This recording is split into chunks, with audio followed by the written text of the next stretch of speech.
Good morning. Good morning, ladies and gentlemen. How are you today? I have a very distinguished participants today. I could see two very important people. One is our T.R.A. Krishnan, our code writer, the man who has studied most of the standards of various countries and also is the code writer for India on National Building Code. And we have Sajid Bhai from Dubai. I could see him logging in, and he's part of Dubai Civil Defense, and he's also very important. He plays very important role in developing various codes and across GCC country. Welcome to T.R.A. Krishnan and Sajid Bhai and various a lot of my friends I could see in this webinar, and they're quite regular. Appreciate taking time off today and joining us to understand three key elements to understand fire protection of the building, that is passive fire versus active fire, and intent of the passive fire, and how to minimize the liability. This is the topic of today's webinar, and I'm the host. I always proudly keep saying that I am the son of the firefighter. There is fire in my belly, and this is our 19th webinar in last 4 months, I would say. We started from June. We are continuing this journey of creating awareness, sharing our knowledge, because I strongly believe three fundamental principle of life, that is learning, earning, and sharing. The more we share, the more we get. So that's the philosophy that I believe, and I'm very happy that we are continuing this journey of awareness.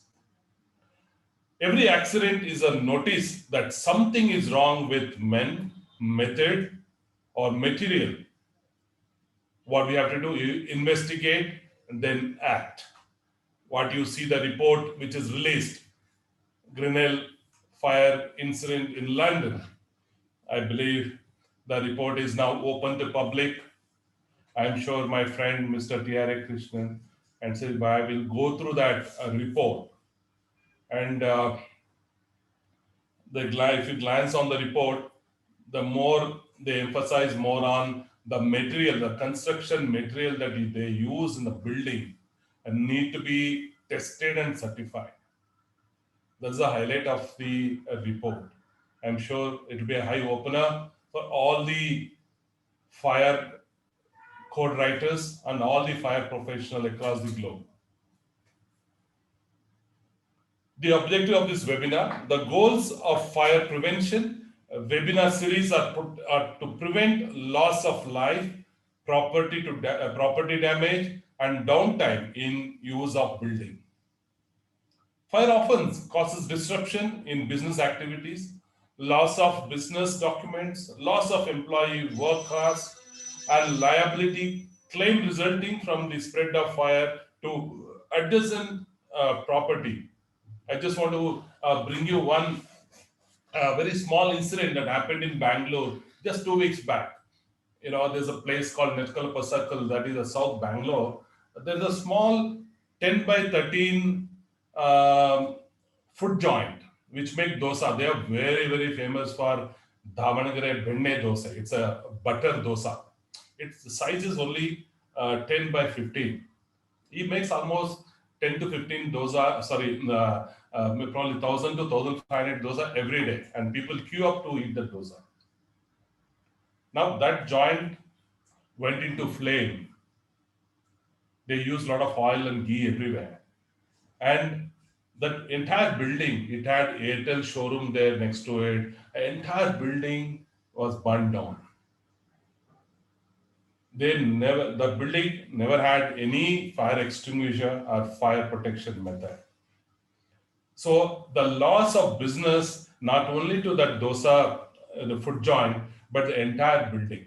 That's a great lesson that people have learned in Bangalore today. So it is important that Depending on the construction type or a content of the building and the occupancy type and the number of occupants, fire prevention features should be provided, life safety and property protection to a combination of both. So this is the objective of today's webinar. And just to glance on where are we today, as per the NCRB report, almost 12,070 lost during 2018. I'm sure this year may be quite less because everybody were at home and the loss could probably reduce by 20 to 25%. So every fifth fire-related death in the world in 27 took place in India. So every fifth accident that happens in India. So study says kids under 5 and adults above 60 are the biggest fire victims. And average 641 fire calls every day the fire department receives in India. So these are small statistics for all of you. And all of you know that National Building Code of India 2016, where Mr. T.R.A. Krishna only contributed for the revised codes. It covers the requirement of fire prevention, life safety in relation to fire and fire protection of buildings. The code specifies occupancy-wise classification, constructional aspects, egress requirement and protection features that are necessary to minimize danger to life and property from fire. This comes under Part 4, life safety and fire protection. These are very effective. Today, most of the state fire department has adopted NBC 2016 Part 4, and some of the state has built a little more stringent law to make sure that every buildings are inspected, audited, and implement the National Building Code of 2016. So that's a very positive. After 2016 is NBC 2016 very effective, and we are campaigning throughout India to use NBC as a guideline to implement fire safety precautions. And I have already indicated what is the topic for the day. And today, ladies and gentlemen, the speaker of the day is Abhishek Chhabra, the passive fire specialist. Abhishek joined Thomas Bell Wright in 2013 and has been driving force behind the expansion of fire compliance activity. He has been advocating the need for compliance to standards for improved safety and quality across industries for most of his 18 years of experience. He has a vast experience of how conformity is realized across supply chain of several industries, including consumer electronics, industrial, renewable, and building products. He has been writing articles and presenting various papers in the forums on how mandatory and voluntary quality and safety compliance are realized. He also drives a blog and a LinkedIn group called Gurus of Testing, Inspection and Certification, www.dic.guru. Aimed at expanding and understanding conformity across the world. He is also a member of ASTM International UAE and UAE Fire and Life Safety Code contributor. Ladies and gentlemen, we are coming very close to Diwali. Next Saturday and Sunday, Monday is Diwali. I urge all my friends who are participating, encourage your children to practice safe Diwali. During Diwali, many of them loses their eyesight. Many of the children loses their fingers. And due to Corona, most of the state banned bursting of cracker. So COVID has some positive impact. So I request everyone to pay attention to today's topic. And at the end, we take up question answer for 45 minutes. And we try to address all of your doubts and clarifications. Thank you very much. Over to Abhishek. Thank you very, very much, Dominic. This is a fantastic introduction from you. Let me quickly share my screen. Today, I talk about a very, very interesting topic. What is passive fire protection, something which is very close to my heart, one of the key things that we do as a company. And before we begin, let me give you all a quick introduction about us as Thomas Bellwright International Consultants. A lot of you may already know us. I know many of you attended the previous session. We started about 25 years ago, mainly as a company testing building envelopes and curtain wall systems. We would have subcontractors come into our lab and build mock-ups of, or large mock-ups of buildings. And about a decade ago is when we got into doing fire testing, a very exciting, very interesting subject, very, very much needed in the world around. We started with a 3x3 furnace where we could do fire resistance tests and reaction to fire tests, or how flame would spread and smoke would develop on materials as per an American standard. And over the last 6-7 years, we expanded heavily, investing into various testing equipments, as well as becoming a certification and listing body, offering means of compliance and conformity. A lot of work related to the cladding industry, where we are probably the only lab in the world who do fire propagation testing as per both the American and the British standards, the BS 8414 and the NFPA 285. But we also invested heavily in testing the core passive fire protection by expanding the furnaces. Today, we are proud to have 4 fire resistance furnaces, apart from the standard 3 meter by 3 meter, which usually most of the laboratories have. We have a cube furnace, which is 1 meter by 1 meter by 1 meter to help development testing. And we also have 2 large furnaces, which are load bearing furnaces, 4 meters by 5 meters, where we can test load bearing columns, beams, roofs, curtain wall systems. It's an extremely wide array of materials that we can test in our laboratory. I will ask Dominic's team to open a small first quick poll question to just get an understanding of from the whole audience as to where they are coming from and whether you guys already know us or not. And then we will quickly jump into today's topic.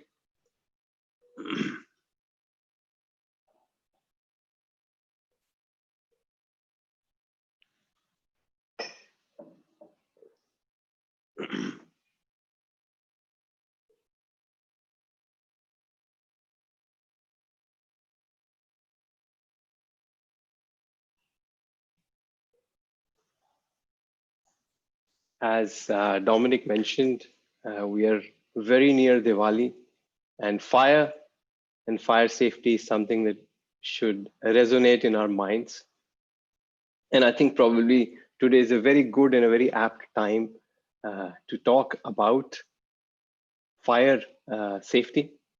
So as we give a few more seconds for everybody to complete the poll, I'm going to move to the next slide, and we talk about the need for fire safety strategy. If you would notice, there is a small ticker that is running and showing the decrease in death rates in the last 2 or 3 decades around the world. And this is mainly because there has been a lot of learning among the people of the world about how fire and life safety strategies can be planned as well as implemented. And what is a fire and life safety strategy is something that is going to be important for all of us to understand. It is a plan that you put in place to ensure that the fire does not happen in the first place. And if it does happen, there should be something to make sure that it does not cause loss of life. So what are these fire and life safety strategies? It's a twofold strategy which is followed almost everywhere in the world, and it is implemented via building codes like the National Building Code of India or the building codes in Americas or Europe or New Zealand or the UAE, what we do is we ensure two things are there, and it's very, very logical. We ensure that the fire does not happen in the first place. If it does happen, it is contained where it happens. And of course, we need to sense that the fire has happened so that we can act accordingly and make sure that we reduce the loss to life and ensure that damage to property does not take place. And this is done through two basic concepts. As you all know, active fire protection and passive fire protection. Active fire protection is a slew of materials, products, systems, and elements which all activate the moment there is a fire. They act, they sense, and they do something or the other. They would either enable a sprinkler to operate and extinguish the fire, send out an alarm, send out a message to the fire tender, and so on and so forth. These are often electrical, electronic, electromechanical systems, not necessarily always, which would act in case of a fire. And then we have our favorite subject of the day, passive fire protection. Now, passive fire protection is implemented by materials that don't do anything. They just passively sit there because their inherent properties are such that they can contain a fire or they can ensure that the fire will not grow. And this is what we will be talking about today. What is containment? How is fire contained by resistance to fire, properties of various elements like partition walls, fire rated doors, etc. And then very, very often confused topic, which is a reaction to fire. People talk of reaction to fire by using various terminologies, and we are going to talk about these different terms properly for people to understand what the terms are and how they are represented using tests. So as we enter into the program for today, and many thanks to Dominic, I'm going to open a small exercise for all of you so that I can open a poll question after this. I want all of you to imagine this small apartment. This could be in a floor of a high-rise building or a villa. Just imagine that you are in an apartment where a small fire gets initiated in the kitchen. I want you, all of you, to imagine that there is this fire that is happening. You could imagine it, unfortunately, or whatever, in the place where you are. You can imagine an office floor, you can imagine a house, and just think that when such a fire does initiate, how does it move around in the room? What would catch fire? Where will this fire be contained, if it will be contained? What can be the potential reaction of people or residents who are in the room or who are outside the room? Have you imagined it all? And if you have, I'm going to ask Dominic's team to open these simple questions that you should be able to answer if you were there to imagine a fire.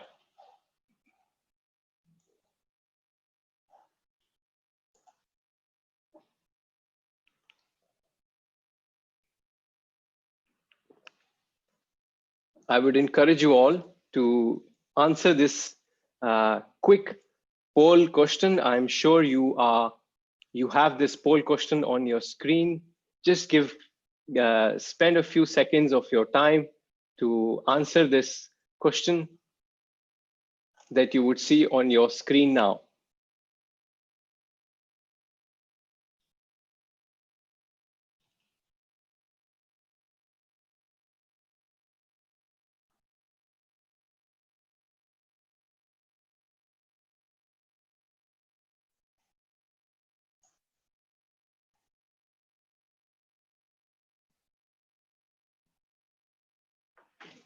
I think a lot of the people in the audience got very engrossed in imagining the situation, and I hope everyone is still in their places in their chairs and not thinking that there is a real fire that is happening around you. I think you must give 2 minutes to people to respond to this very important subject and Sure, important survey to understand. I think we must give them 2 minutes for this. I would request absolutely. if everybody can just do this polling. It will be interesting to understand our.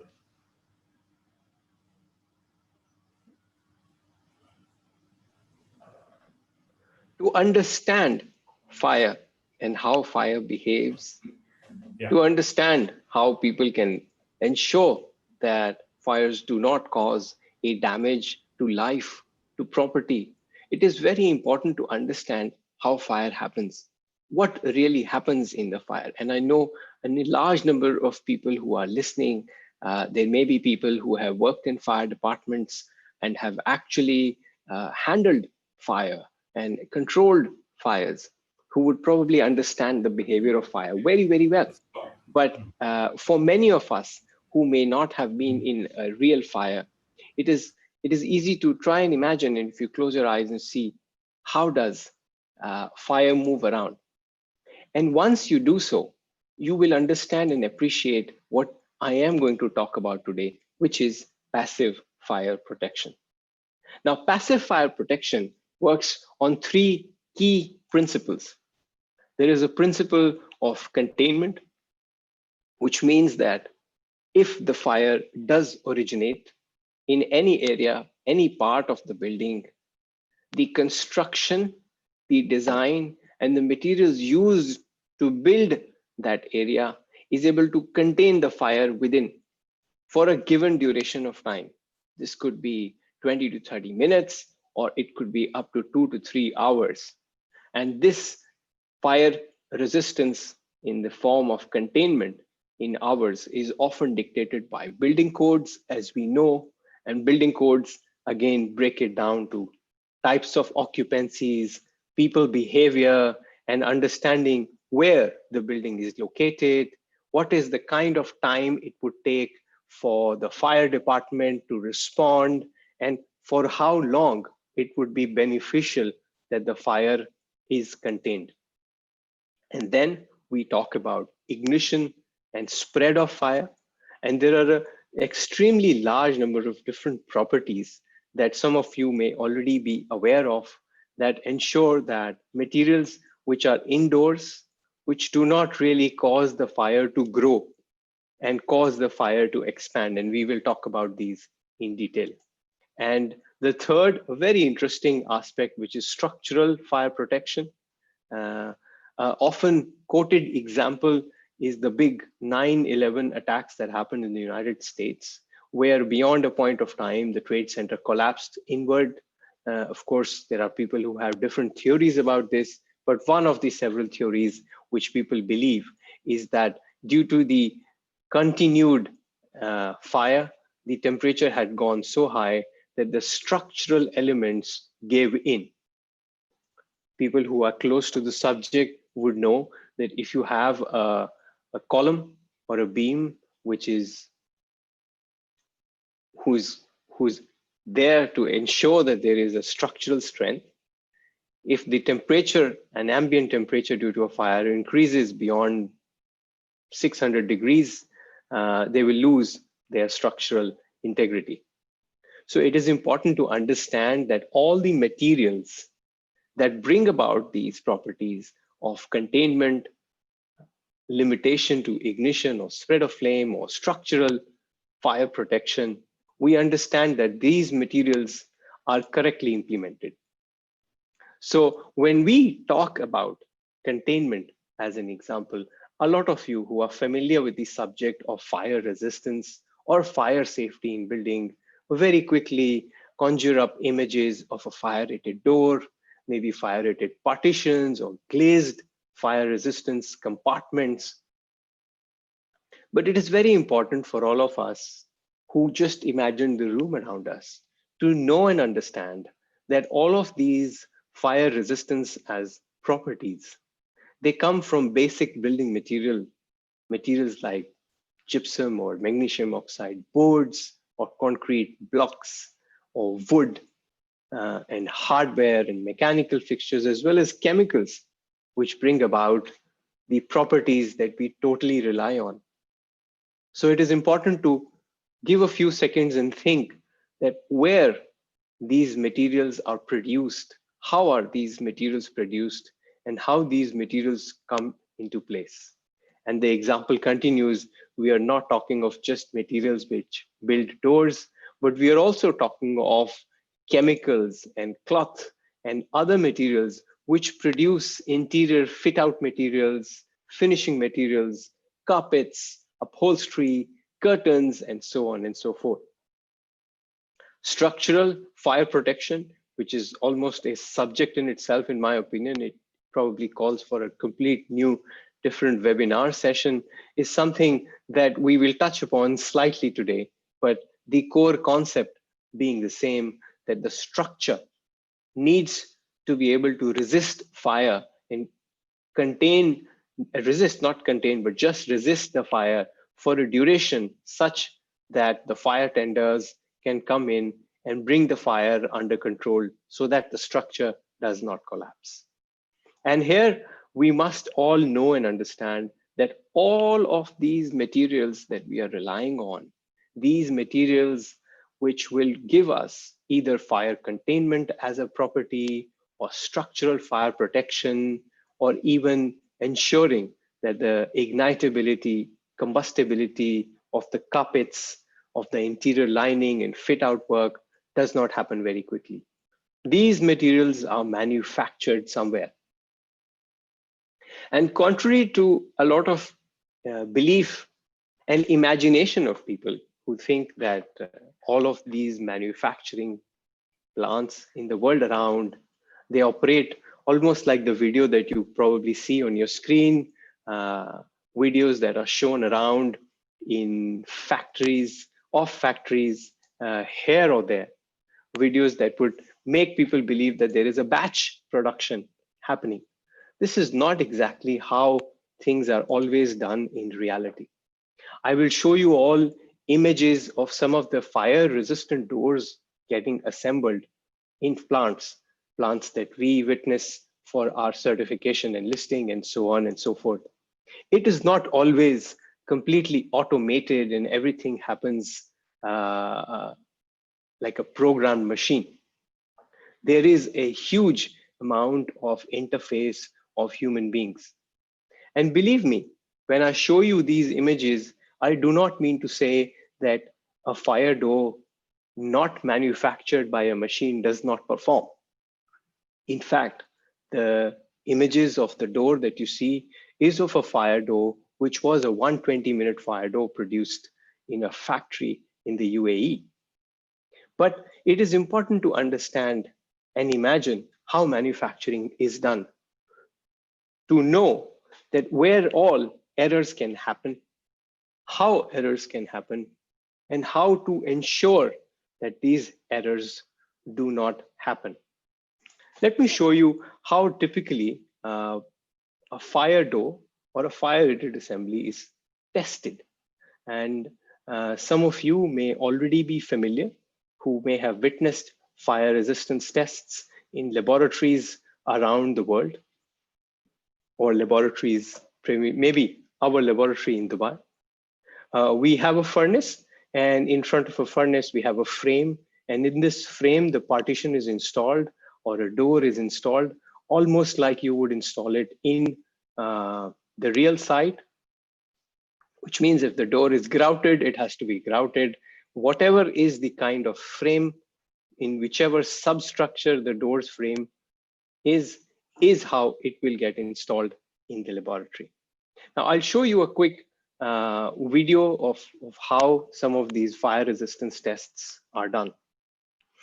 And on the right side on your screen, you would see a time temperature curve, which is how the temperature of the furnace increases through the course of the minutes while the fire resistance test is going on.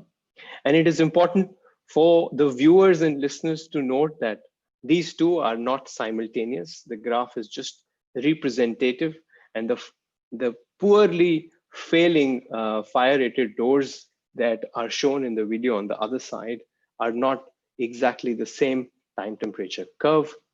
But what is important to know and understand is that a manufacturer who knew that his fire door was to be tested supplied this door for fire resistance test, which means the door was usually and is usually manufactured for the test, and it is installed for the test. In the same way, we have lots of different fire resistance tests.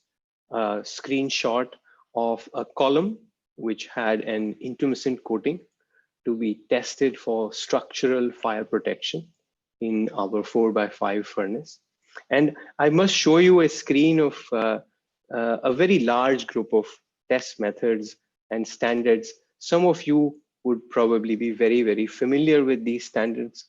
I'm not going to read all of these standards. This webinar, like the previous session, has been recorded. So you can always come back if you want to refer to just have a quick peek at some of the international standards that are used everywhere in the world, and how some of these standards equate with each other when they are American standards or British standards or European standards or ISO standards, and how some of these standards may differ to each other. And this is something that, of course, we will address probably in a greater detail in the next series when we talk about implementation. But today, this is just a quick overview for all of us to know and understand that several different products and materials which bring about fire resistance as a property have different test methods. In the same way, we have got properties which talk about reaction to fire. And there are several properties which almost detail and help people understand how different materials would react to a similar fire scenario. A small video that you see here is a American standard, very, very well known and famous, called the Steiner tunnel test, which is the ASTM E84 test method, also known as the UL723 method. And on the right, you will see another video of a test which is called the room corner test or the single burning item test, a key test method used in the European classification of reaction to fire properties of various building materials. Now, for all the listeners, it is very important to know and understand that these test methods exist for two reasons. These are methods that have been designed to demonstrate repeatability, which means the test itself would be repeatable, and any material of any source, any batch, any kind, when tested, it will face the exact same scenario. And what this scenario would do is that this scenario will help decision makers who are buying a material for a given application, which could be flooring or a roofing, would know how these different materials stand relative to each other by either classifying them or quantifying some or the other property. You can see on your screen some of the test methods that are used very commonly in the world around to ensure that a good decision on selection of material is done. But in the core, in the essence, what all these different types of test methods are doing, what they're doing is that they are quantifying certain key behavior of reaction to fire. Ignitability is something which we often use, probably sometimes misquoted as a property, is almost the environment or the temperature at which any material would catch fire. If you close your eyes and you imagine a piece of paper, which is on one side, and maybe a plastic bottle on the other side. And I'm sure that you will all agree that the paper will catch fire much more easily. In fact, paper can spontaneously catch fire if the ambient temperature goes beyond a limit, which may not be the case with plastic. And of course, there are thousands of different types of plastic. But it is important to know and understand that if paper is lying adjacent to plastic and paper catches fire first, it will be able to create enough energy to ignite the plastic. And hence it is important to know another property which we talk about as combustibility, or also sometimes calculated via another hand called calorific value. And here I would want you to imagine two handfuls, one handful of salt and another handful of sugar. And if you just close your eyes and if you imagine that you put both of these in two pans on a gas stove, and I'm sure it's an easy answer to say which one will really catch fire first. It is what has a higher calorific value. Diwali is coming, and I know that everybody will be watching calories. And it is important to know that building materials, again, is where calories from a fire standpoint is a very good parameter to say what is the calorific value of this material. So certain types of wood, when compared with a polyethylene or a polypropylene or an EPS material, you can just close your eyes and imagine that which will have a higher calorific value. And these calorific values, which can be validated through test reports, and is a very key parameter for you to understand how all of these building materials compare with each other. For architects, for contractors who want to design the interior finishing of an apartment or a hotel or a lobby, should be able to correlate and say, well, this material has a higher calorific value, this material has a lower calorific value, which one is better to be used where? And then again, these calorific values of constituent or composite materials could create a new material where the density of a given high calorific value could be high or low. And this is how the flame spread index is calculated, because something which has a much higher density of high calorific value chemicals, the flame will move very, very quickly. So this brings me to the most confused terminology often in the world around, not just in India, is the terms of fire rated and fire retardant. I would request Dominic's team to open a quick poll, and I want all of you to give in guesses and tell me answers to these questions, because this is something which often gets mixed up. A fire rated is a terminology used to describe the fire resistance rating, which means typically the duration for which a pacifier protection like a containment design, which is used or built using doors, is able to contain the fire within a compartment. The fire resistance as a property often defined in minutes or hours is also used to talk about the minutes and hours till which a structural protection element is able to maintain its fire resistance. It can resist the fire for a given duration, 1 hour or 2 hours. And fire retardant is a different property, is a property which can be broken down to ignition and spread of flame or smoke and gases and many different properties, which in a sense mean that the material is a retardant material. It will inhibit the ignition, it will inhibit the growth of fire. I'll give a few more seconds for people to finish off the poll questions. I mean, the kind of background that I have been talking, it will be hopefully relatively easy for people who are listening in to know and understand and answer the poll questions that Dominic's team has just opened on your screen. And I would also welcome all the participants to keep using the Q&A window to type in all the questions that you may be thinking that are popping up in your minds for the slides that I have been showing.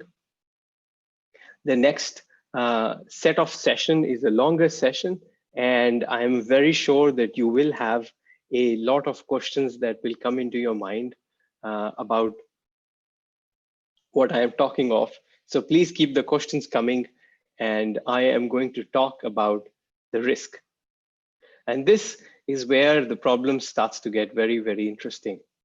It is good to know what fire resistance is, how containment is done, but the real problem starts is when you have to order material and order products for a given project. It is very much unlike ordering paint for your own house or buying a phone for yourself or a car, which if it does not function or perform the way somebody advertised it, you can always go back to the retailer and say, no, this is not what you gave me, or you take it back. But when it comes to the construction industry, it is not how it is. The matter is very, very different when it comes to the construction industry, because here you are buying or you are renting an apartment or an office where you may not have had any control over, or you could be writing specifications, but someone else is a contractor. And you are a contractor, but someone else has written the specification. So it is very critical to know and understand that not only the people who are stakeholders across the cycle of imagining a project to renting or living in a building or going into a mall are doing their job according to standards and codes, but also it is important and critical that the tools used to define and procure based on given properties are very, very well understood. This is a subject which I talked about and I often talk about is how people rely on test reports. Whether we are talking of fire resistance as a property of fire rated doors or carpets or any material that we talk of, which we are going to use as a key decision making is the test report. And how does this test report really link up with what will get supplied on the project is very important to know. Who did the test? Was it a lab accredited as per an international accreditation method? Can they really demonstrate repeatability? When was this test done? Was this test done few months ago or few years ago? And how many tests failed before the test report which was submitted to you for a decision making? And how do you validate that this test report is true or not?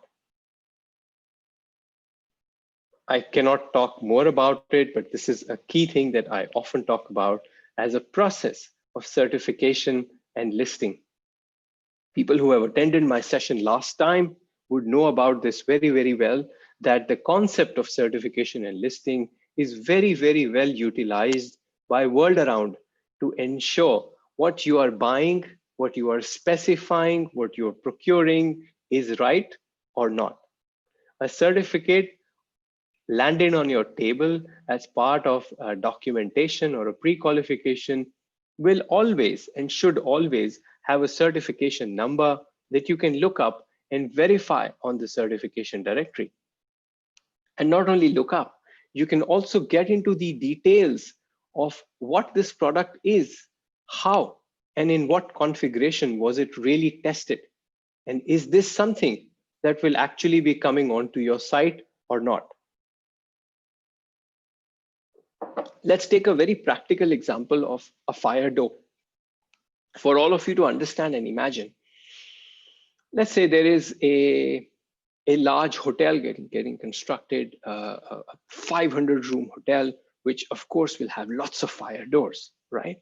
And this at the design stage where the fire consultant or the consultant or probably even the architect who is designing the fire and life safety plan.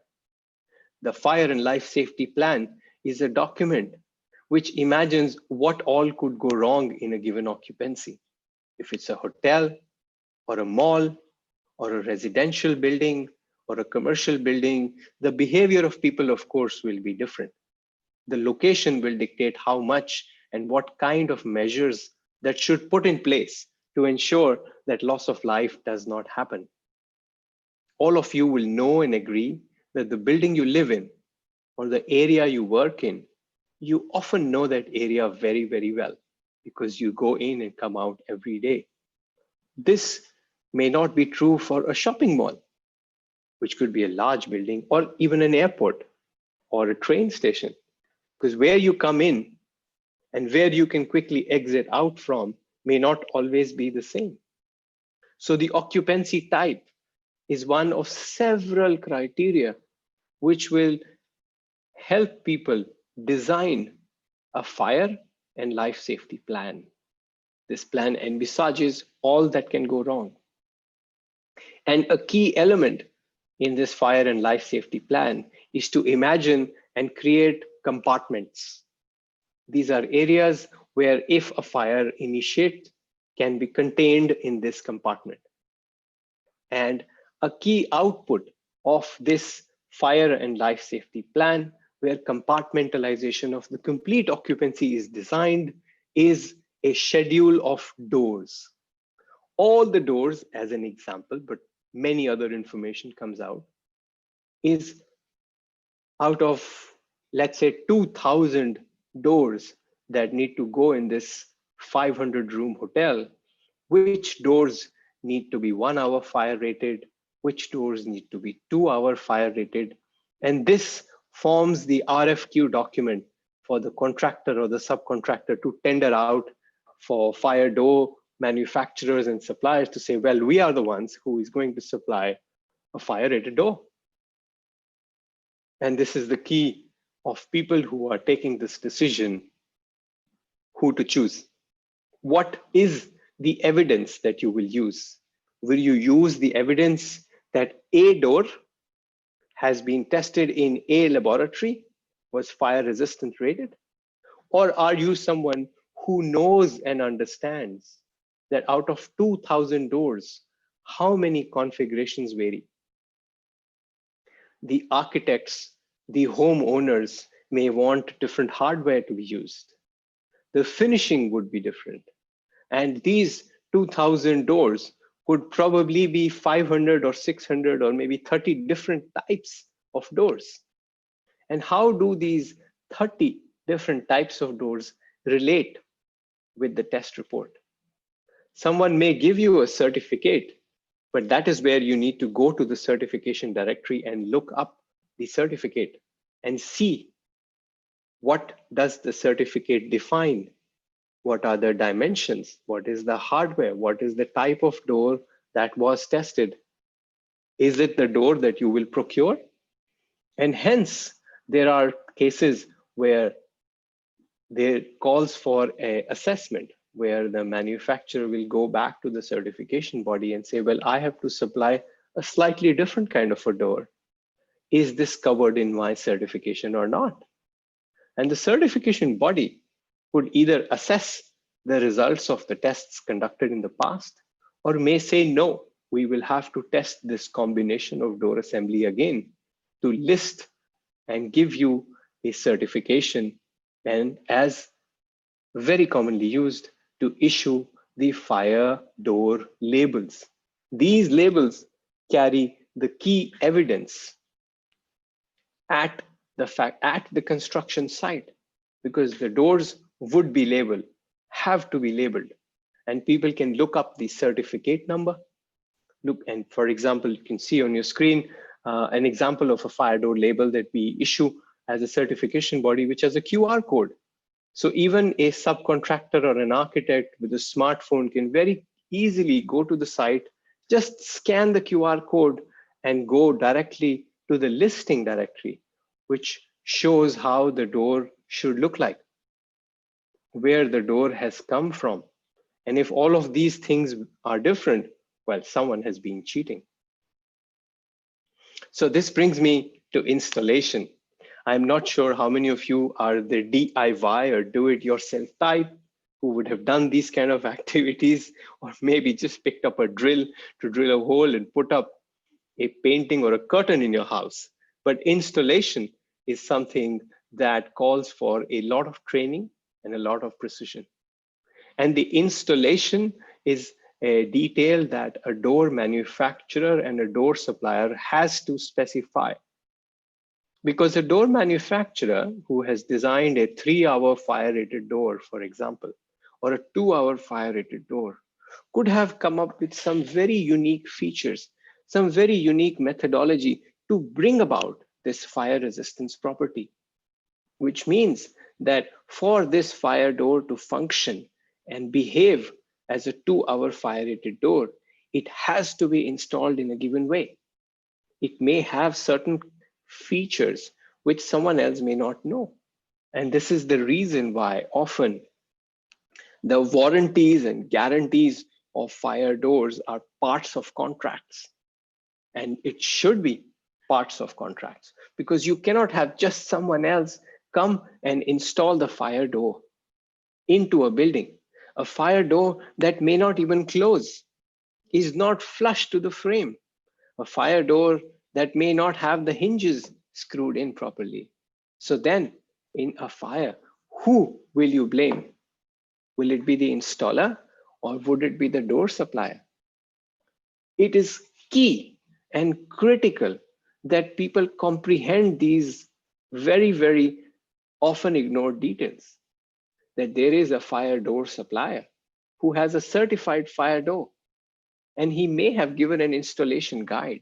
But if you as a subcontractor or the owner or the architect do not oversee it correctly, or do not hire a specialist who can actually go to the site, inspect the door, see the gaps, see the material, look up the label and say, well, the label points to a drawing of a door which comes from a different location or a different type of door. So it is critical not only to understand fire resistance as a property, but also ensure that how to validate this property and check this property at an implementation site. Now that we all understand generally what fire resistance doors are, let me bring you to another aspect, which is maintaining compartmentalization. Now, around 35% of the cost of a project is the mechanical, electrical, and plumbing works. MEP package is roughly 35%. To give you an idea of a scale, let's imagine a big 5-star hotel being constructed in Dubai, a very lavish 5-star hotel. The cost to build this 5-star hotel, excluding the cost of land, would be between 300 to 400 million dirhams, which in Indian rupees, for you to imagine, is between 600 and 800 crore rupees. This is the cost of building the 200-room 5-star hotel in Dubai. The MEP package for this is about 35%, which is between 200 to 300 crore rupees is what you would spend for mechanical, electrical, plumbing works as a package. And what does this 200 to 300 crore rupees do? It not only has materials which will ensure the ducting, the electrical, the cable works is done, but it is money paid to subcontractors who are going to come into the project and break in all the compartmentalization that you designed and implemented by procuring the right material, which were certified and listed. You will have subcontractors who will cut through walls, open doors, and reinstall because they want to punch in and bring a cabling system, a ducting system, and so on and so forth. So maintaining the compartmentalization is key and is very, very important to ensuring that passive fire protection is there in place.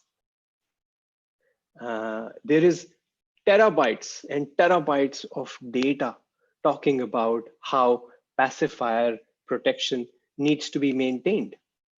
Some of you are familiar with fire stopping material.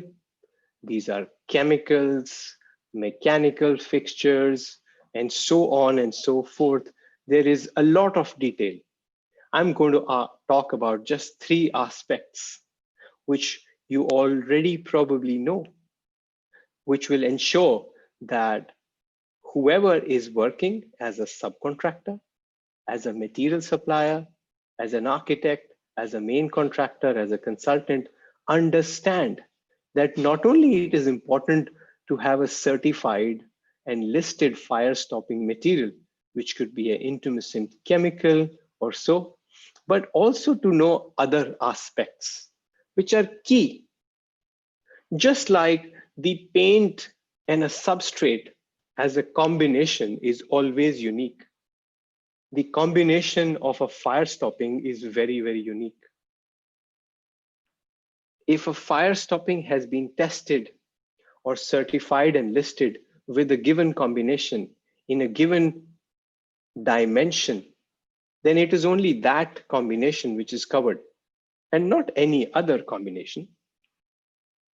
So without going into a lot of depth, I'm just pointing all of you as listeners to know that whenever we are talking about fire stopping as a concept or material, this is where certification bodies, for example, what you see on your screen is a listing by UL on their product IQ, who will often are very well known for certification of fire stopping material, along with other companies like UL and Intertech. These companies go to great lengths to explain what these substrates are, what are the dimensions, what are the limitations of the certification and listing that we are talking of. It will define these terms. It will define who is the supplier. And anyone beyond this, there is nobody taking any guarantee or warranty of how the fire stopping will perform. So while it is good to know, very important to understand that the elements which are used to create the compartmentalization, which are key for the fire and life safety plan to be implemented correctly, all the activities and actions which are done to break these compartmentalizations are correctly filled in place. The National Building Code as well talks about these fire resistance and the fire stopping and how these need to be done. So before I move forward, and this is the key. These three elements which you see on your screen are key to understanding the correct implementation of a fire and life safety plan, specifically passive fire protection, but not limited to passive fire protection. Any and every material, which also includes active fire protection, smoke detectors, sprinklers, alarm systems, anything that you procure, and you want an assurance that these materials will perform when they are needed, these three pillars are important. If you miss out the inspection and maintenance bit, it means all the money that you have spent has just gone down. And it is not someone who can read a drawing and say, oh, there is a gap here. It requires specialists to come into the construction site at a regular basis, at a time when the building is getting closed down. These are specialists who understand how fire stopping is done. They understand substrates. They understand the drawing that can be and need to be verified. If an insulation material requires a certain compression to perform, then this specialist inspection body will come in and check all of these things. If the coating will function as per the certification and listing, only if it is of a certain thickness, then it needs to be measured and verified. Otherwise, there is no point of spending such a huge amount of money in finding a right material supplier who has a listing, but then not ensuring what is actually coming on the site. not ensuring how it is getting installed. And these aspects of passive fire protection are very important. In the world around now, there are not only published standards which define how these inspections are done, there are accreditation bodies who are giving accreditation to inspection agencies who are thorough in discerning and distinguishing how fire stopping is done, who have written procedures and written technical qualifications of staff members who will know how this is to be done. Just let me remove this. So as I move towards the end of my presentation, and I'm going to talk in the last bit about what is it that all of you need to know, I want to impress to all the listeners the need for these three pillars to be in place, the need for you to comprehend these pillars when we are talking about implementing any fire and life safety plan, not just for passive fire protection. So as I come close, I'm going to very briefly talk about the code. We have got a lot of experts in India who have worked overtime. And I personally know so many people in India who have worked 20 hours a day, back to back, when the 2016 version of the NBC was to be released, because the questions and the comments were in pages and pages that had to be addressed. So the act of arriving at the minimum requirements that a building code which will be implemented in a country is a very, very comprehensive task.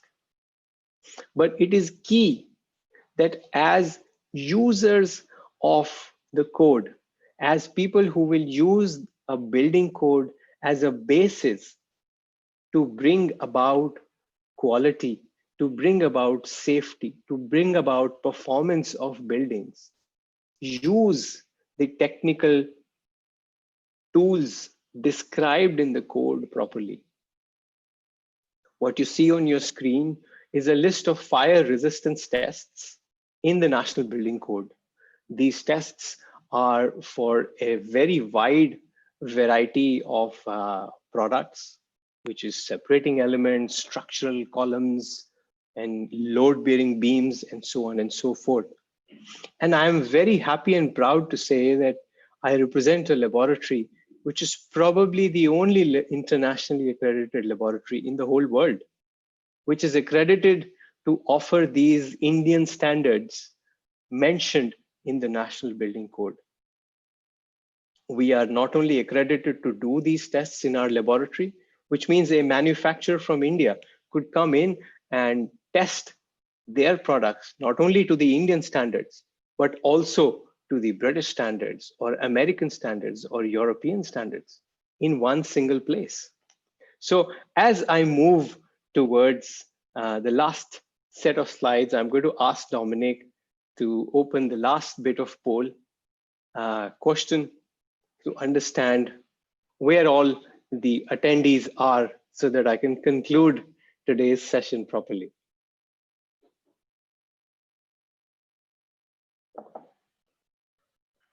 We have added a second question to the poll, which is something that I find very, very interesting. And I would like to hear from all the attendees and listeners, what would you do in such an instance? Would you, as a contractor, as a specifier, as a government body, as someone who is a building owner, as someone who is a main contractor, will you use these tools of certification and listing correctly in your projects?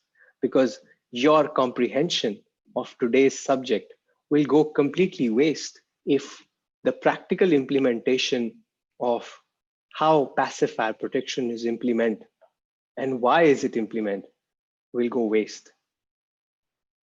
Right from imagining a scenario of a compartment or a building or a floor, what does happen when there is a fire, to understanding how this fire can be prevented, how this fire can be contained, And what is the practical way by which these strategies of fire and life safety are correctly implemented? Correct knowledge of material, correct comprehension of the supply chain. Where is the material coming from? Who is verifying that the material is right or not? And there are tools which are easily available. They are on the internet.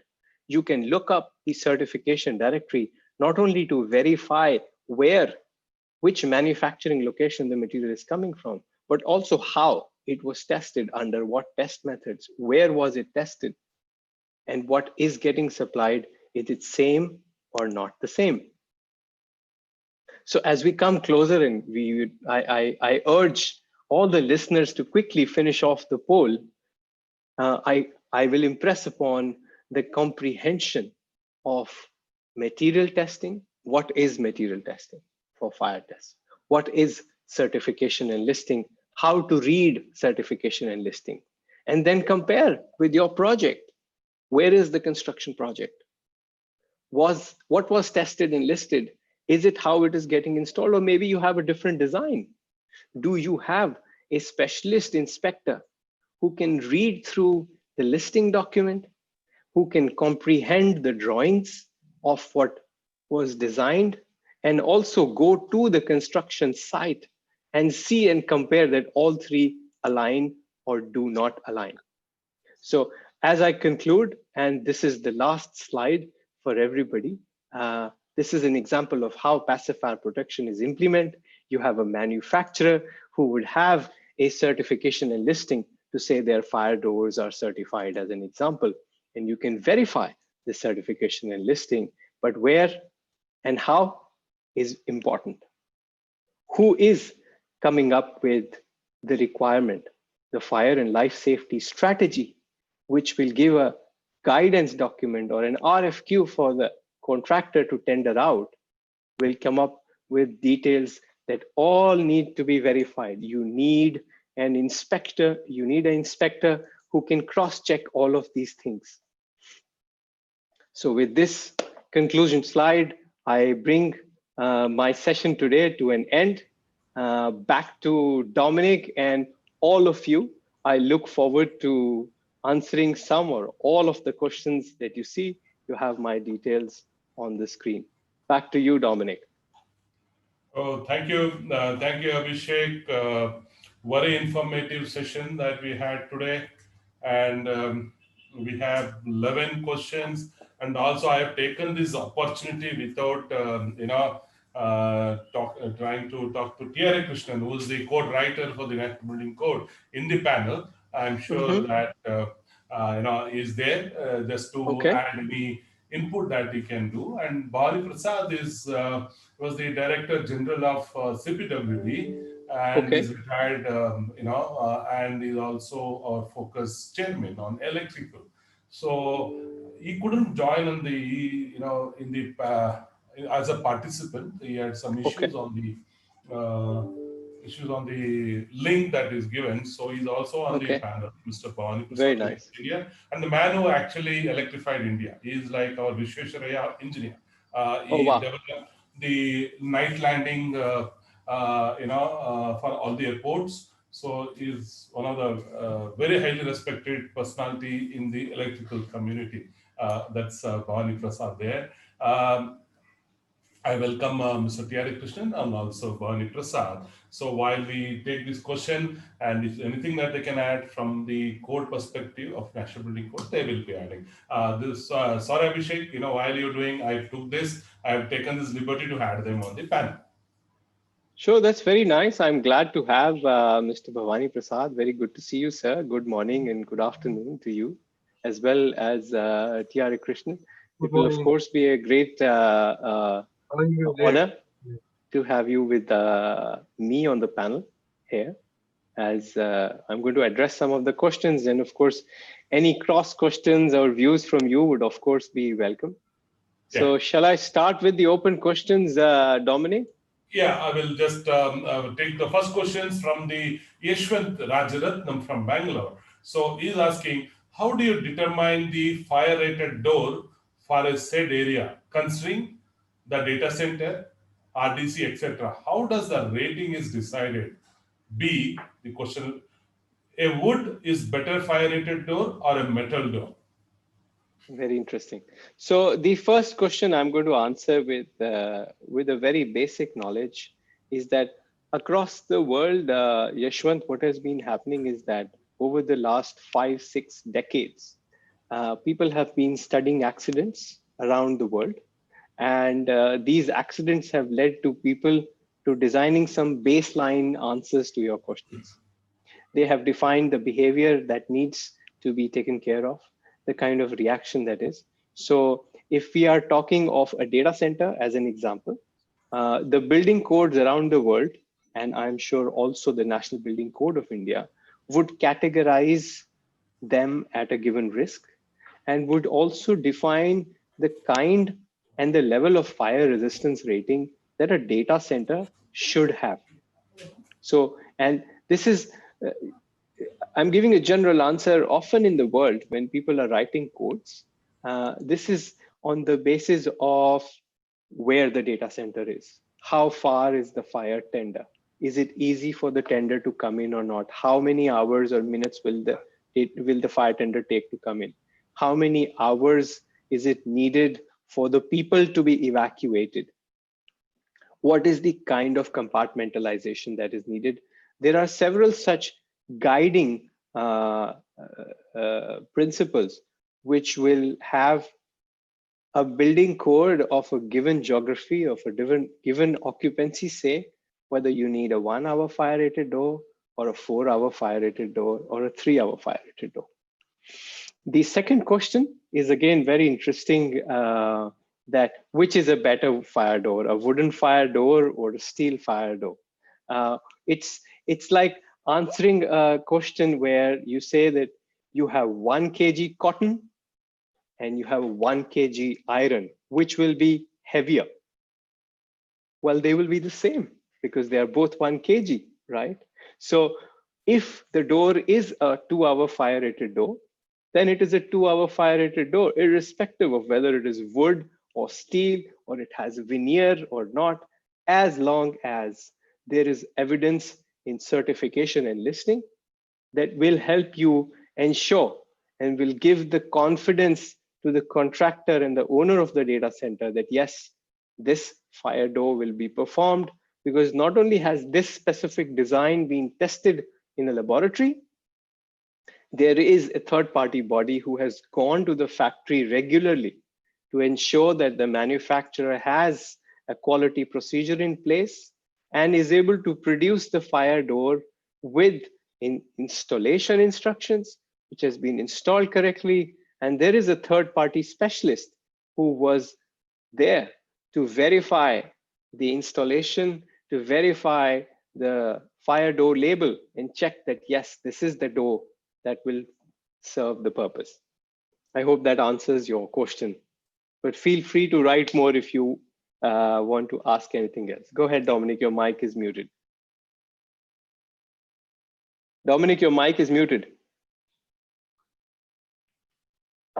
The next question from Kadirve.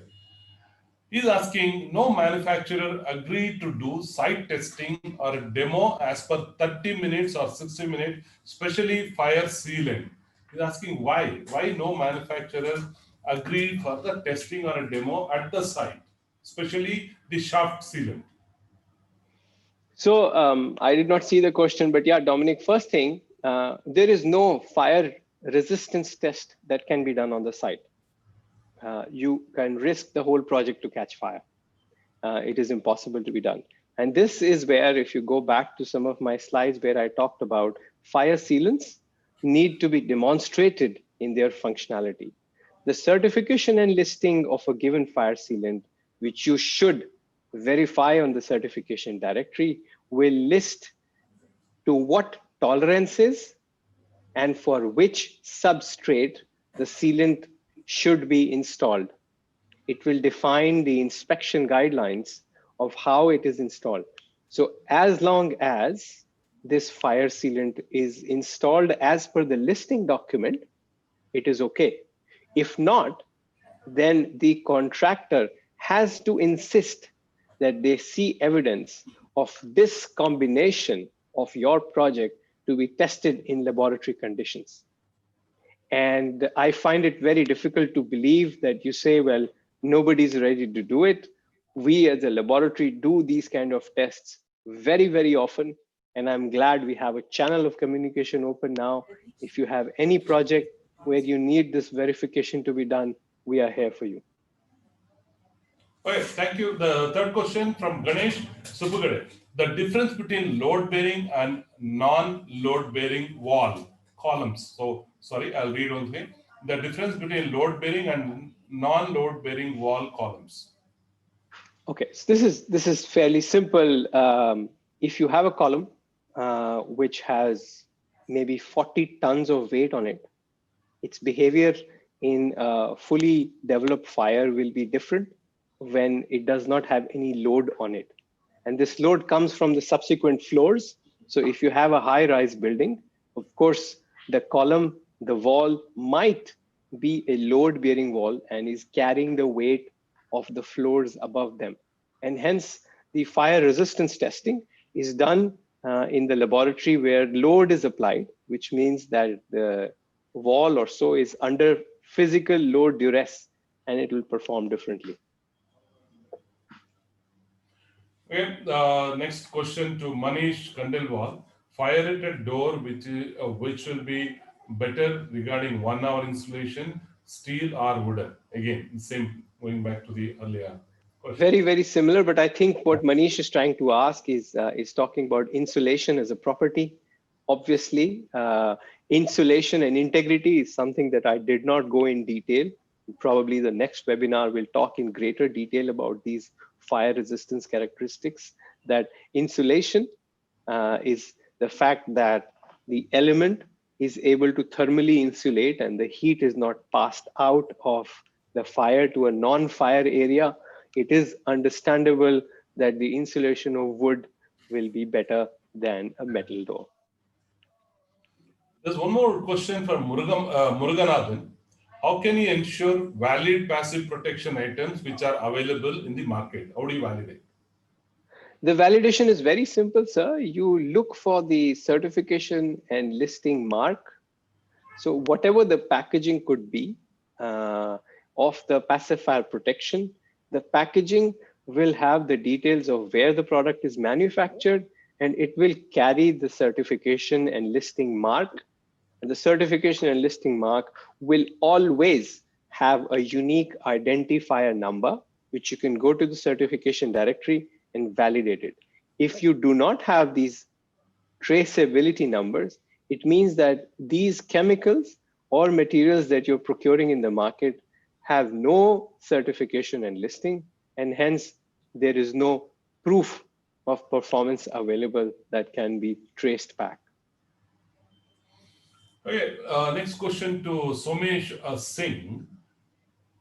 What is the difference between builder hardware and a fire door hardware? I can only try and guess, but if Somesh is still around, I would like him to write back and further define this question because it is not very clear. I'm only Here, what guessing that happens, maybe. Yeah, Abhishek, what happens here? Go ahead, tell me. The fire door is supply. The frame and the latches and all that may not be a fire rated one. So the builder Okay. provides the frame and the inches and all that.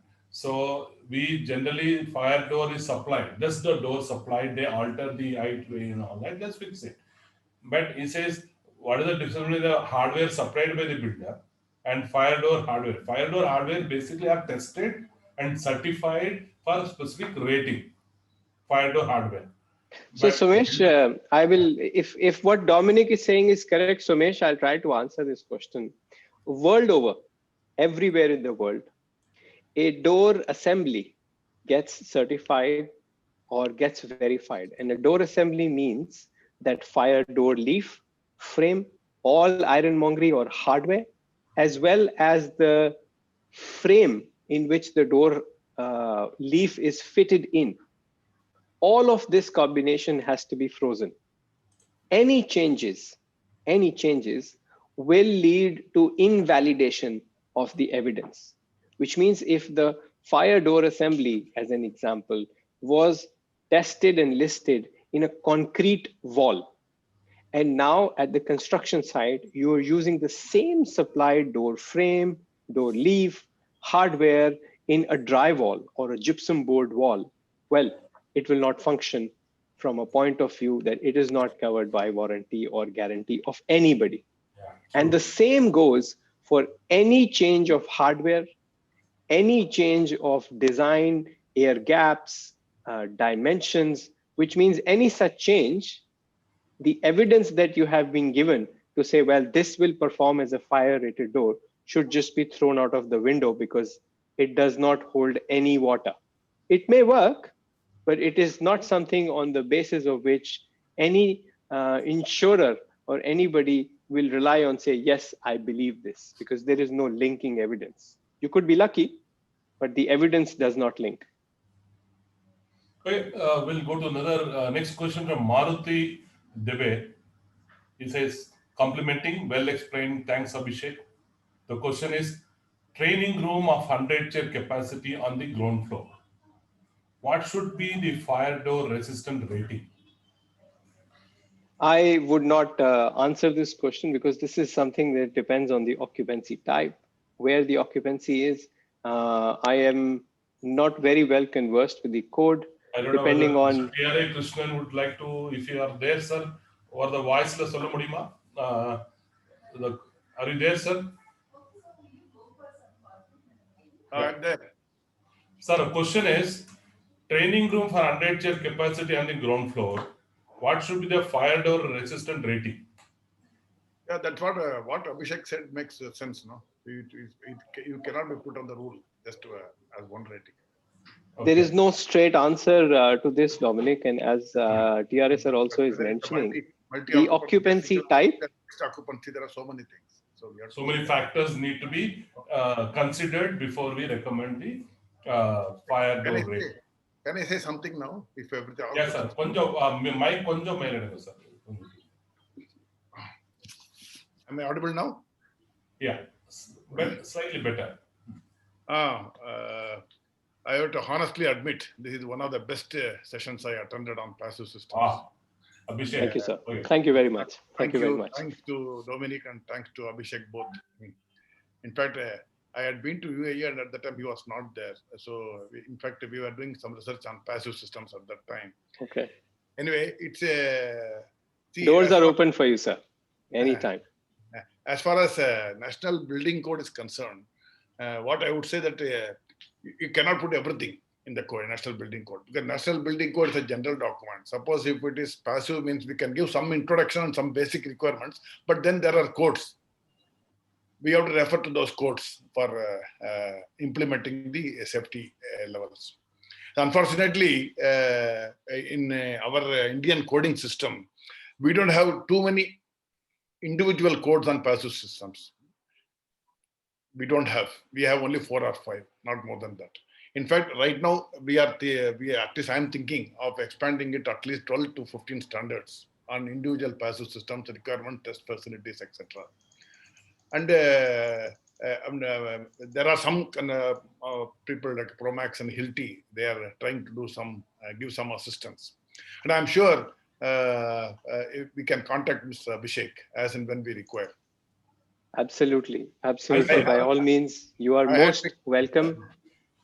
I have picked up some points from whatever you said. I have taken, without your permission, I have taken a screen copy. And Sure. The video is available. And as Dominic and I were talking before we started the session as well. Yeah, video. Dominic has to give it.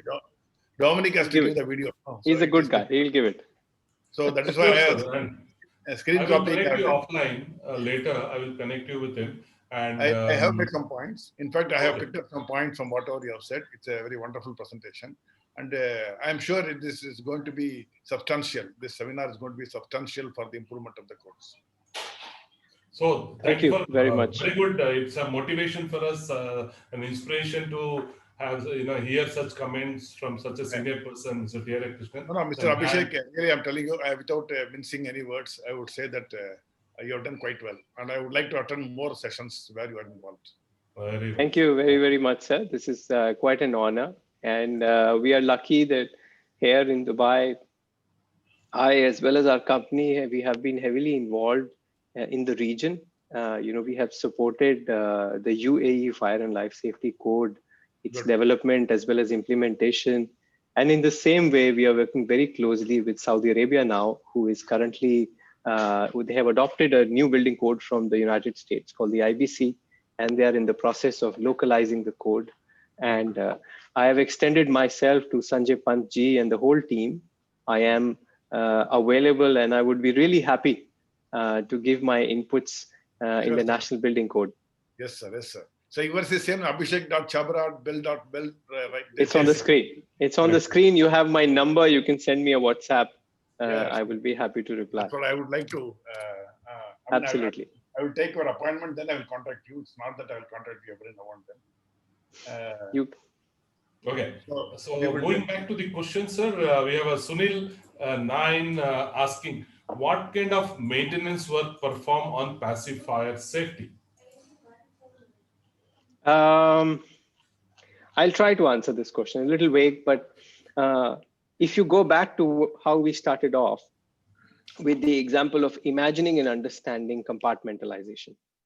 From that point on, you must understand compartmentalization was designed, was implemented properly by procuring the correct material, procuring and installing it correctly, and then ensuring that any opening made, anything that is breaking this compartmentalization, there is effort and energy spent to bring it back, or what we call re-rate it back to what it was originally designed to be.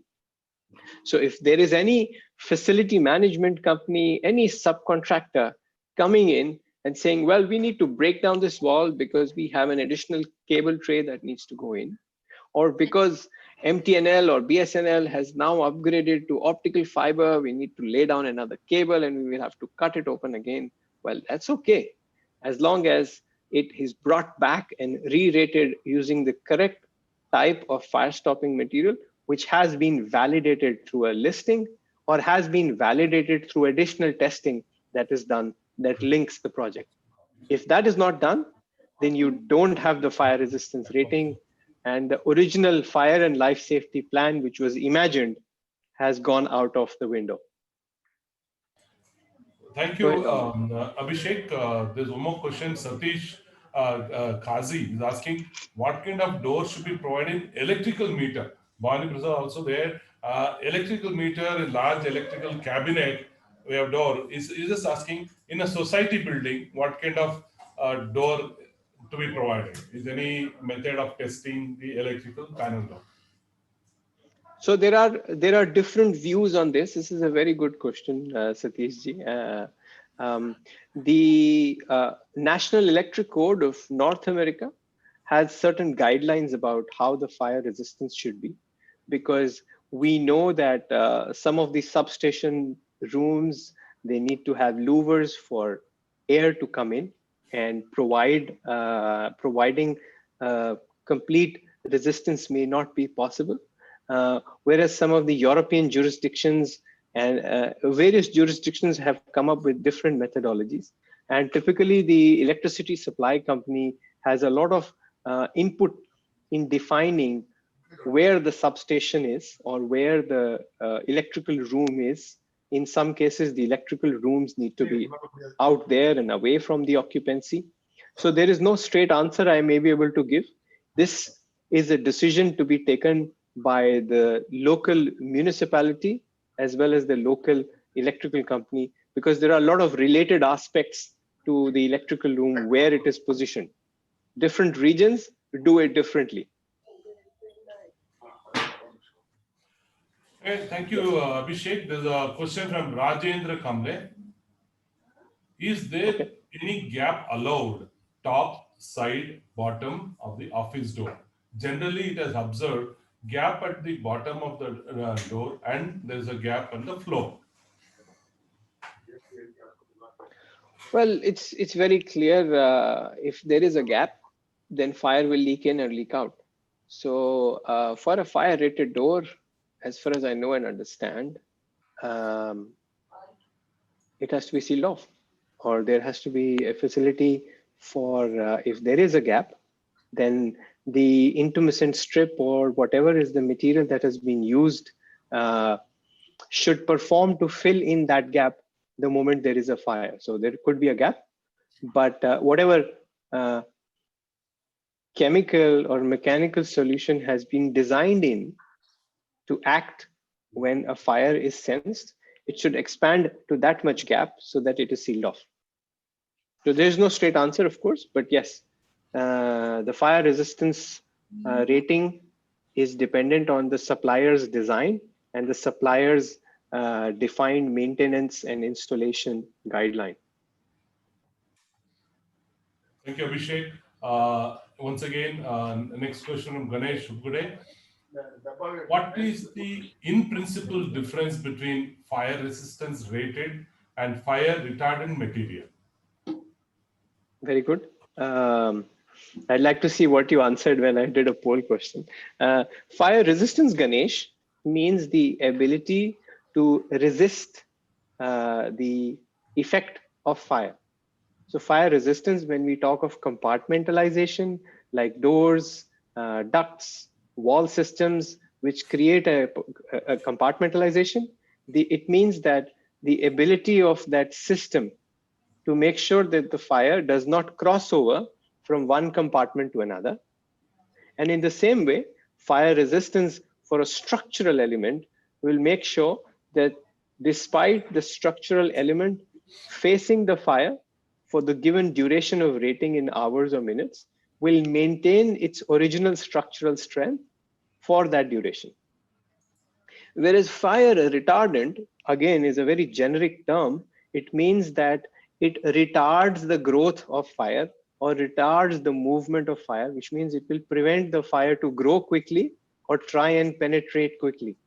But it does not mean the containment is different.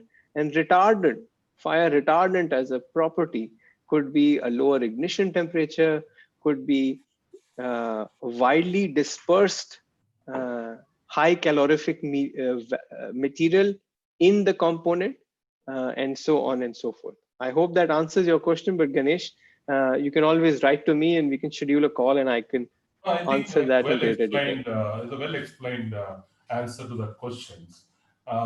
Next question from Subhanshu Mudgal. Please explain the time equivalence method of reviewing fire protection measure in a compartment. Could you just read that question again? Please I'm not explain very the sure if I understand. Please explain the time equivalence method of reviewing fire protection measure in a compartment. Time equivalence I'll probably method. have to take. I am not aware of this. Probably what you're talking of is maybe Derek Krishnan, maybe what he's saying. What I understood is time equivalence method reviewing fire protection compartment में कितना देर तक ये resistance करेगा और how long the fire can be contained. Sir, am I right, sir? Derek Krishnan, sir, the question is, please explain the time equivalence method of reviewing fire protection measures in a compartment.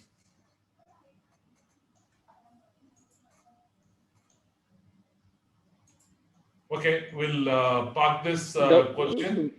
We'll park this for sure. Yeah, Subhanshu Mudgal, probably you can write. There is a mail ID of Mr. Abhishek is given. Probably you can elaborate this question more in detail for into hands. Again, Rajendra Kamle is asking quite. I'll take this question. Quick questions. What is your view on how all team members or stakeholders should sensitize or aware about fire and life safety strategy? Well, Rajendra, this is what we are doing right now to begin with, I believe. But it all boils down to understanding the concepts of fire safety. And it is fortunate as well as unfortunate, but I see that there is a lot of upward movement in the comprehension of fire and life safety strategy in India. with the advent of the country being open, there are an extremely large number of international players when it comes to developments. So that begins with uh, airports, that begins with large hospitality, so hotels, corporate offices of companies which originate from other parts of the world, who may have slightly more refined methodologies and learnings on the basis of fire and life safety strategy.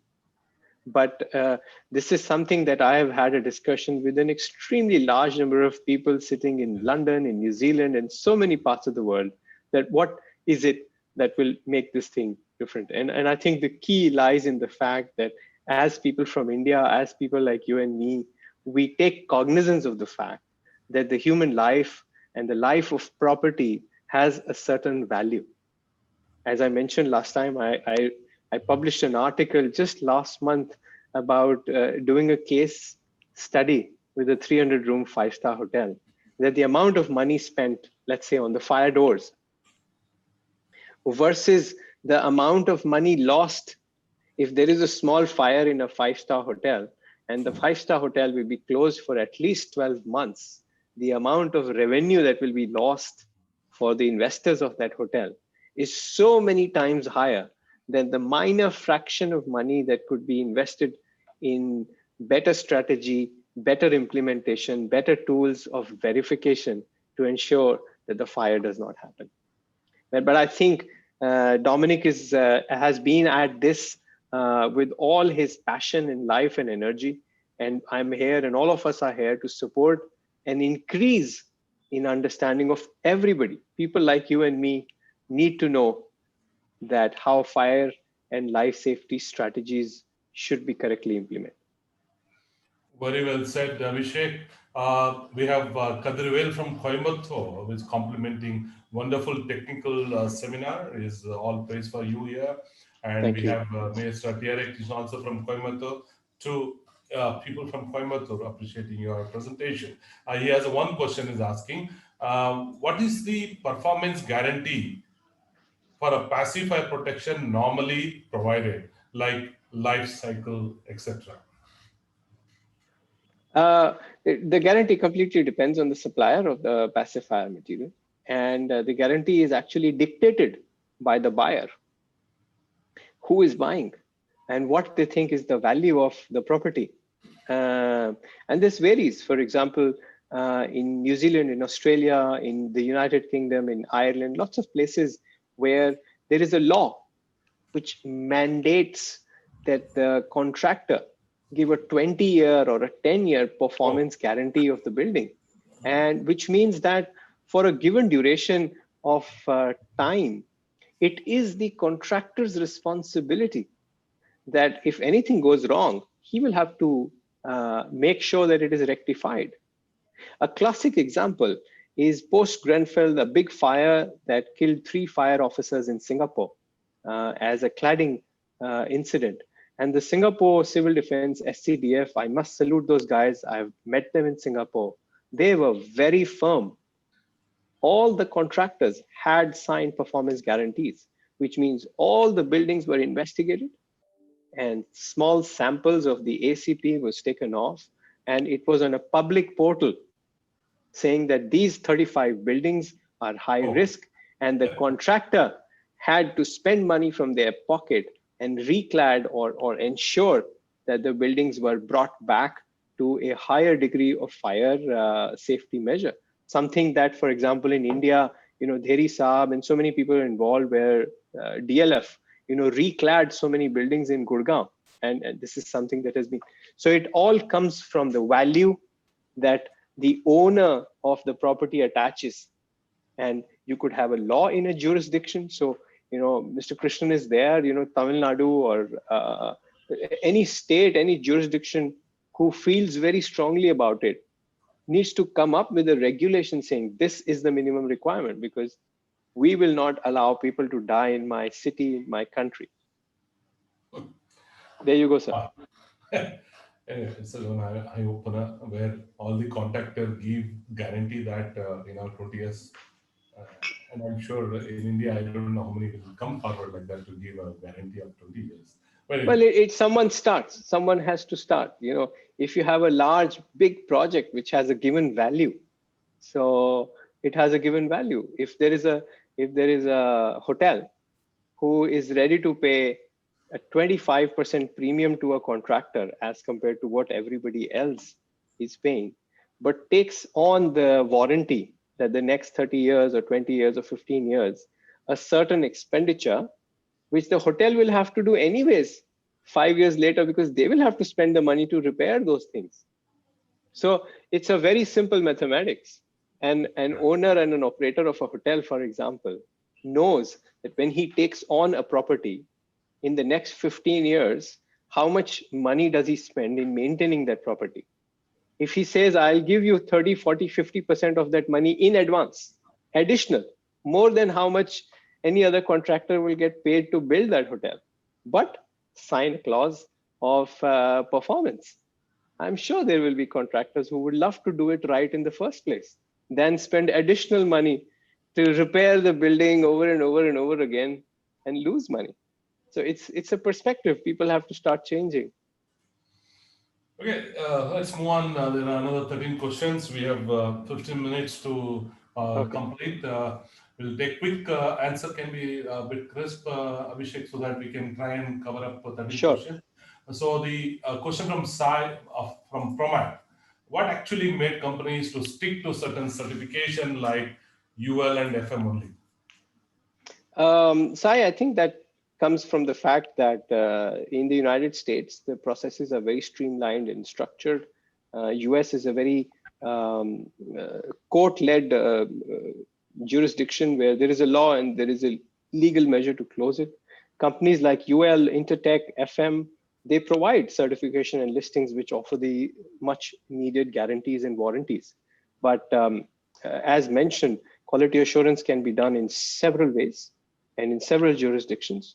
But yes, as I know, at this point of time, companies like FM, UL, Intertech, they provide very good conformity methods which can be verified.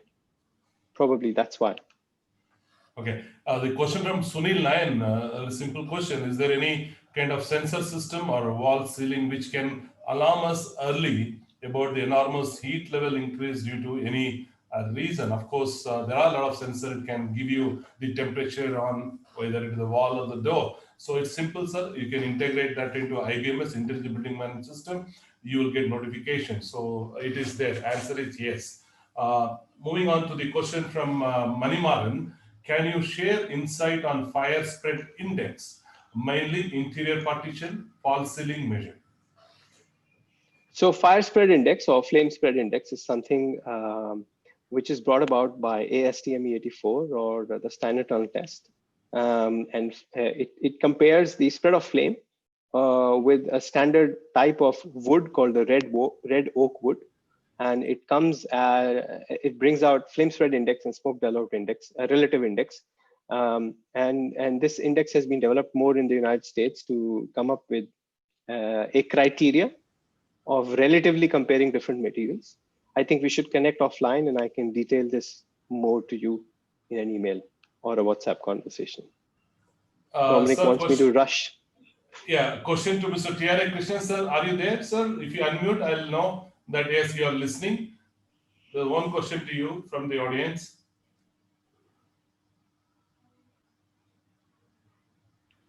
Sir, T.R.A. Krishnan, sir, are you there? Okay. I'll pass on this because I'm sure this question is asking any new changes in NBC 2016 Part 4 of life safety amendments are coming. So, yes, sir, you are there. I'll ask you this question. Manish Kandelwal is asking any new changes in NBC 2016 Part 4 is coming on the high-rise building. Pacifier role in high-rise building. No, am I audible? Yes, sir. No, the revision, whatever we have taken so far, of course, it's not seriously discussed yet. We have taken high-rise buildings as far as active only. Passive, we have not done so far. And of course, we know it is to be done. And there are directions. We are doing it. maybe it will take another 5 to 6 months. But active fire protection system for high-rise buildings we have done. And it is, of course, still to be discussed. Comments have to be invited for experts and all. So only for that 5 passive systems also we have to make a commencement. That is why I requested Mr. Abhishek whether we can get in touch with him for doing any Absolutely. revision. Yeah. Thank you, sir. I appreciate that. There were 1 or 2 questions for you coming up. Manimaran, again, is it okay to install uninsulated 2 hours fire rated door as fire exit door? Mostly builders are installing uninsulated fire door. In my general opinion, this should not be the case. But as I said, such a question is often addressed by the building code, which sets in minimum requirements of certain types of occupancies. So the answer is related to the occupancy type. Okay, Dr. S.P. Anchuri. Good presentation. Can I use all doors fire related as now the sizes used nowadays are out of standards for interiors too? And can we clad and laminate with any material to have an elegance? How does that affect the performance in that case? So Dr. Anchuri, thanks for the compliments. At the outset, now there are many laboratories in the world, including us, who are providing fire resistance testing for extra large doors or doors of different sizes. I started off with saying that we have a furnace which is 4 meters by 5 meters, which is a large furnace that can take very big doors as well. So the only method of assurance is certification and listing. Very often, this is coming up to us that people would like to clad, change the veneer and change the surface. And an assessment can be written based on the reaction to fire property and resistance to fire property of the cladding material. And in certain cases, there is no assessment possible and a new test needs to be conducted to give that level of assurance. But all of these things are being done everywhere in the world.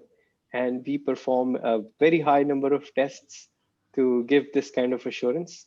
We do about close to 50 to 60 fire resistance tests every month.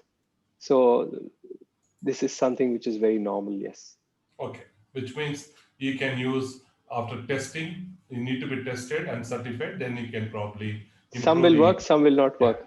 Elegance of the door. Sir, this question for Mr. T.R.A. Krishnan, sir. Sir, are you there, sir? Can you unmute? The question is, can you please give some understanding regarding fire damper system inside the building? So fire damper system inside the building. Yeah, I'll read the question from Mehul Prajapati. Can you please give some understanding regarding fire damper system inside the building? The fire damper system inside the fire damper system in general, the new standard is under development and it is handled by UL themselves. So Mehul, I can try and add, Dominic. Yeah. That Mehul, at the end of it, what you're looking at, wherever the fire damper system is, inside the building, outside the building, it is related to creating a compartment. The fire damper, a key role is to ensure, of course, the air movement. But in case there is a fire inside a compartment, so you could look at, let's say, a floor and an office within a floor, which needs to be compartmentalized, or a residential apartment within a floor that needs to be compartmentalized. And hence, the damper needs to operate, and that's it. But absolutely, I would be happy to talk to you offline. UL 555, 555S as a standard exists. We do lots of tests for UL 555, and there are European standards for dampers as well. There are ISO standards for testing fire resistance of dampers as well. Happy to help. Any more questions? Actually, we are following, as of now, we are following UL 555 only. Anyhow, the Indian standard, the first draft has already come. It is, I think it's going on circulation. Now, UL themselves have given the job. I think it will, like that, we want more and more standards on passive systems, which will help us in strengthening the national building code. Very nice. Okay, so, the question from Dharmesh Kosrekar. You said maintenance and installation of fire protection system is important. So, how to select contractor for the same, and what should we accept from the contractor? So Dharmesh, there are two ways to getting assurance in the world around. The first is legal, which means that the jurisdiction, the state or the country or the municipality comes up with a law that if you need to do this, if you don't need to do this, you will go to jail. The other, which is more commonly used by the world around, is the commercial, saying you will get this much money if you do this right, or you will have to give this much penalty if you don't do this right. That is the key driver. The standards, the procedures, and the methods all follow. All you need to do is get the right motivation in place. It can either be a legal motivation or a commercial motivation. Go ahead, Dominic. You'll have to unmute and Oh, answer sorry. her. Can I just got something. Go ahead. I answered the question. Let's look at Okay. quickly closing. Yeah, we have another 5 minutes, so we have 4 questions. Okay, fast. Sudhanshu Mudgal, what are the passive fire protection measures you would suggest while designing a commercial kitchen at a large hotel? Well, it's very important to understand how big the hotel is, where the kitchen is located in the whole hotel complex. Fire resistance need to be there in place.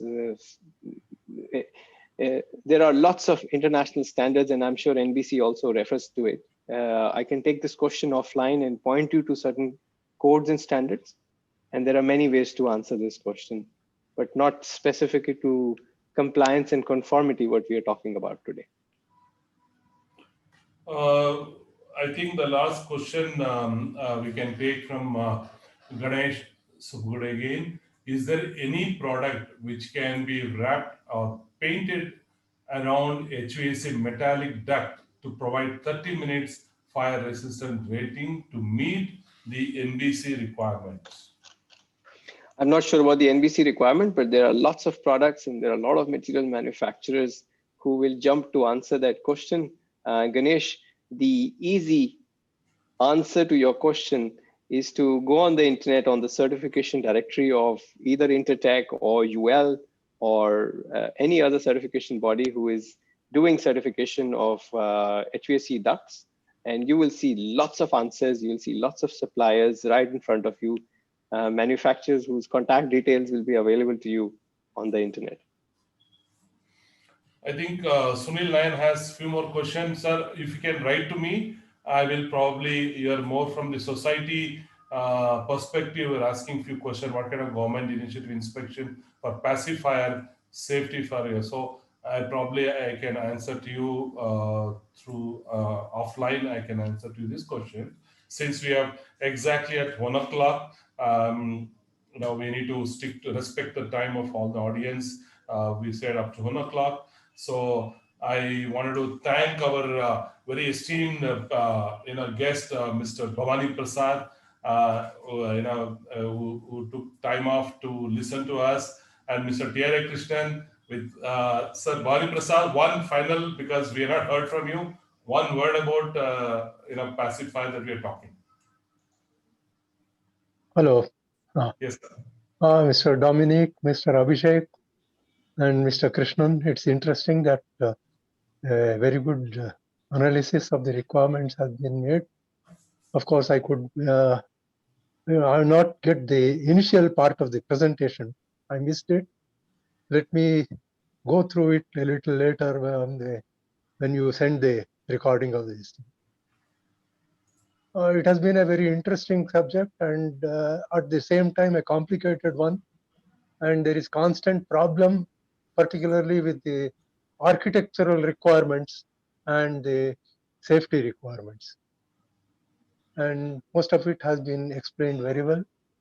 The question answer session also has brought out very interesting aspects. And it has been a very interesting and educative presentation all through. Thank you, Thank Mr. you. Abhishek. Thank you, Mr. Dominic, and Thank you so much, Mr. sir. Krishnan.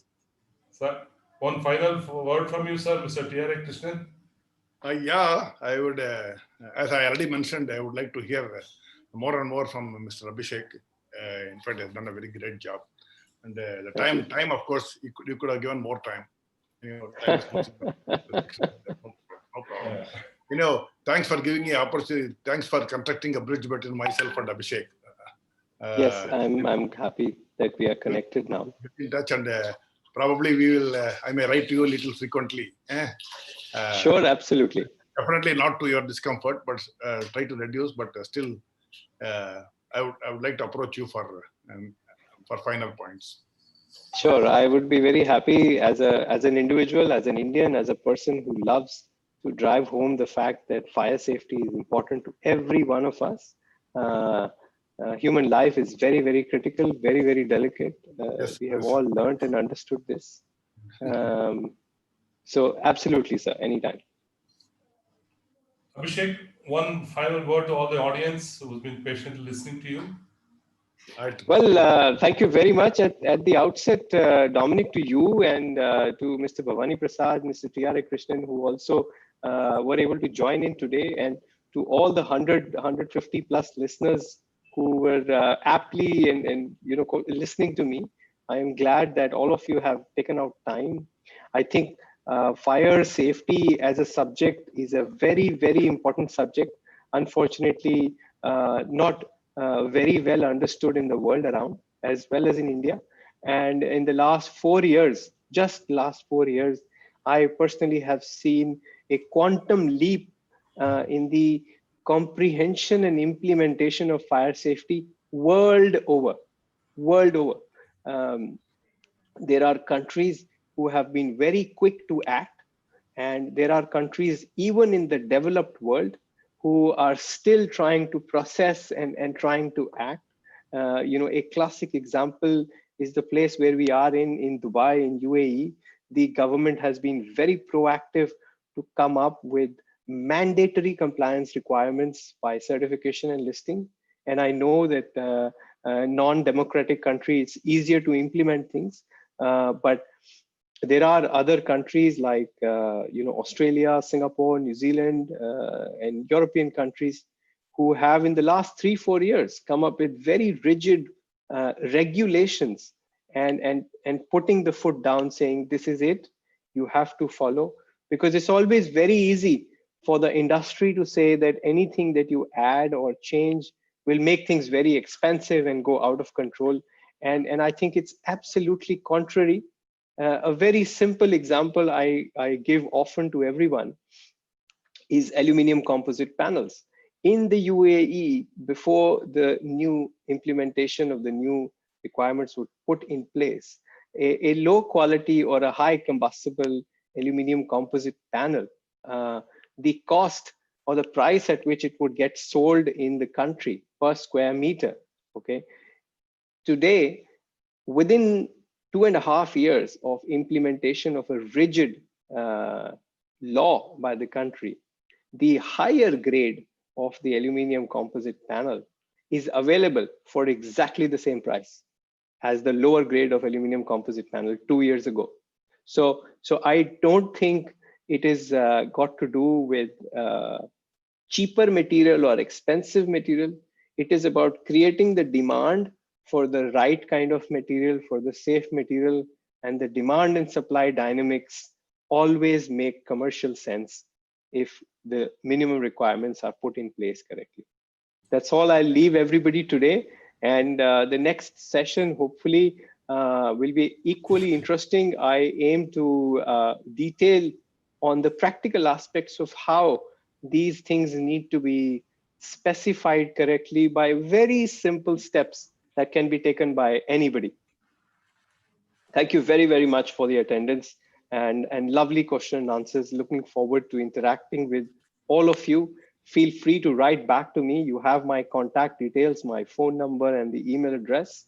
Happy to help Anytime. Thank you very Thank much. you, Abhishek. Thank you, Mr. Bhavani Prasad. Thank you, Mr. T.R. Krishnan. Lovely to have you today. And the next webinar on this same subject will be on 21st November on implementation of fire strategies. So again, Abhishek will join us, and I'm sure he's going to give a lot of insight on this subject. Looking forward to register once again. And today we had 417 registration. Out of that, 150 plus have joined. And I'm sure we'll try and work hard to get more attention of all the audience, and we get at least 250 plus in the next session. Thank you once again. Safe weekend. Stay home, stay safe. Thank you. Look forward to see you again. Bye. Thank you. Thanks a lot. Bye-bye. Thank you very Thank much. you. Thank you. Bye. Thank you, sir.